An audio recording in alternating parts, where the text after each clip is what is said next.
pangkat, jabatan, kedudukan, harta, ilmu, tidak akan pernah memberikan kepada kita pertolongan, menjadi bekal yang terbaik saat meninggalkan dunia ini. Karena itulah Nabi mengingatkan, setiap tempat punya bekalnya masing-masing. Anda dari Indonesia ke Malaysia, apa dipikir semua yang di Indonesia bisa berlaku di Malaysia? Tidak. Anda dari Indonesia ke Amerika, apakah uang yang berlaku di Indonesia laku di Amerika? Tidak. Belum tentu bisa digunakan. Mas sekarang kita dari dunia akan berpindah ke alam selain dunia. Apakah akan menggunakan bekal dunia? Kata Allah, tidak. Bekal yang dibawa saat berpulang dan kita katakan meninggal dunia itu hanya satu, yaitu amal saleh. Di dalam Al-Quran tidak disebutkan amal saleh kecuali dengan kalimat zikrullah. Zikir. Zikir. Zikir.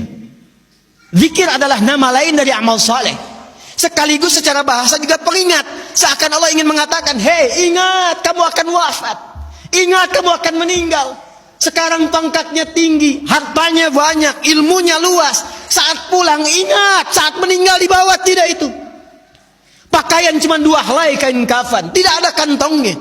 Dibawa ke alam kubur, dunia tidak ada yang ikut. Zikir, ingat. Eling, ingat, kata Allah. Yang hanya bisa dibawa amal saleh. Karena itulah ketika Allah meminta kita menunaikan amal saleh, semua amalnya disebut dengan zikir. Bukankah kita diperintahkan menunaikan salat? Salat dalam Al-Quran disebut dengan zikir. Quran surah ke-20 Taha di ayat ke-14. Innani anallahu la ilaha illa ana fa'budni wa aqimis salata li dzikri. Baca Quran, Quran disebut dengan zikir. Quran surah Al-Hijr di ayat yang ke-9. Inna nahnu nazzalna dzikra wa inna lahu lahafizun. Menghafal Quran disebut dengan zikir. Disebutkan 4 kali di surah Al-Qamar ayat 17, ayat 22, ayat 32, ayat 40. Walaqad yassarnal Qur'ana lidzikri fahal mim muddakir. Doa itu amal saleh disebut dengan zikir. Quran surah ke-7 Al-A'raf ayat 205. Udzkur rabbaka fi nafsika tadarruan wa khifatan wa dunal jahri minal qaul. Anda setelah salat mengucapkan subhanallah, alhamdulillah, Allahu akbar, itu zikir. Quran surah ke-4 An-Nisa ayat 103. Fa idza qadaytumus salata fadhkurullah.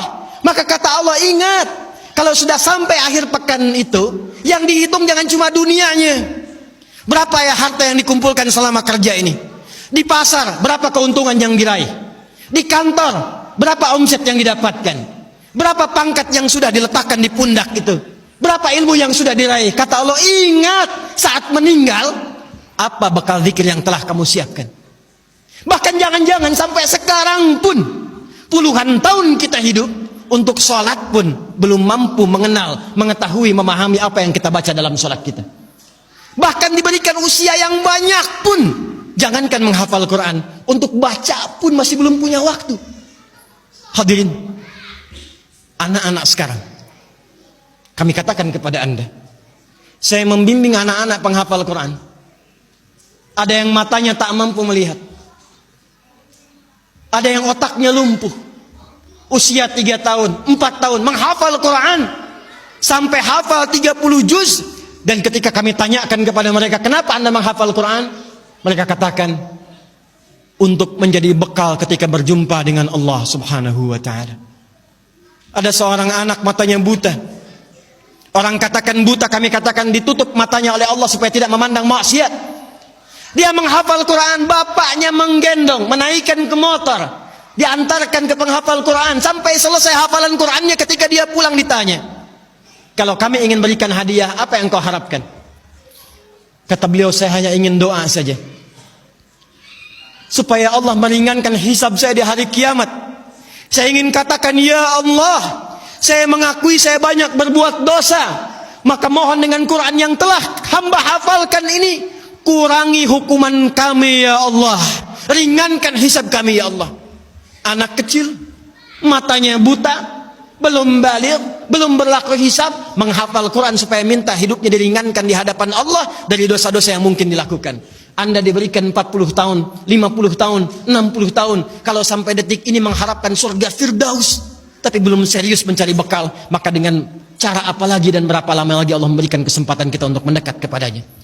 Karena itu insan beriman, bangun kekuatan, bangun silaturahim, jauhi sifat terpecah belah, jauhi polarisasi, satukan cinta di antara kita.